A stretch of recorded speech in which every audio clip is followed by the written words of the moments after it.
రోజు అనంతపురం పీటీసీ గ్రౌండ్లో చాలా ఉత్సాహంగా అనిపిస్తుంది.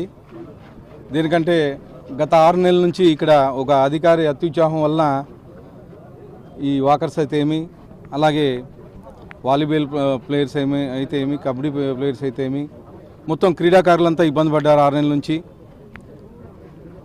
గతంలో పోలీస్ ఎలక్షన్ అప్పుడు ఇక్కడ వాలీబాల్ కోర్ట్ అయితే ఏమి, తర్వాత వాకర్స్ ట్రాక్ అయితే ఏమి, అన్నీ ఉండేటివి. అవన్నీ పోలీస్ ఎలక్షన్లో భాగంగా తీసేయడం జరిగింది. తీసేసిన తర్వాత మళ్ళా ఈ స్టేడియాన్ని మేము యూటిలైజ్ చేసుకుంటామంటే పీటీసీ వాళ్ళు ఒక అధికారి ఉత్సాహం వల్ల వీళ్ళందరినీ అలౌ చేయలేదు.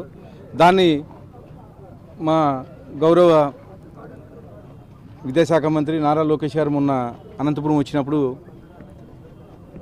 వాళ్ళ దృష్టి తీసుకెళ్ళడం జరిగింది. మా లోకేష్ గారు ఒకటే చెప్పారు, నాకు ఈ గంటలో సాల్వ్ కావాలి ఈ ప్రాబ్లము. దాదాపు 6 నెలల నుంచి హోమ్ మినిస్టర్ దగ్గరికి అందరి దగ్గరికి తీసుకెళ్ళినా కానీ ఇది ఇవాళ రేపు అని చెప్పేసి చెప్పడం జరిగింది.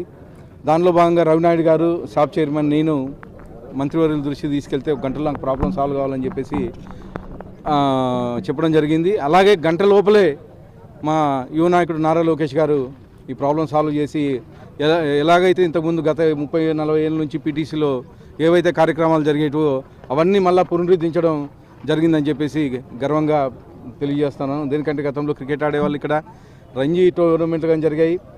అలాగే గతంలో 10 ఏళ్ళ కిందట మా ముఖ్యమంత్రి నారా చంద్రబాబు నాయుడు వచ్చినప్పుడు దాదాపు 2 కోట్లు ఖర్చు పెట్టి శాప్ తరపున ఈ స్టేడియం ఆధునీకరించడం జరిగింది. అలాగే ఇప్పుడు కానీ మా లోకేష్ గారు ఒకటే చెప్పారు, మొన్న ఏమన్నా ఇంకా క్రీడాకారులకు ఏవైతే అవసరం ఉన్నాయో అక్కడ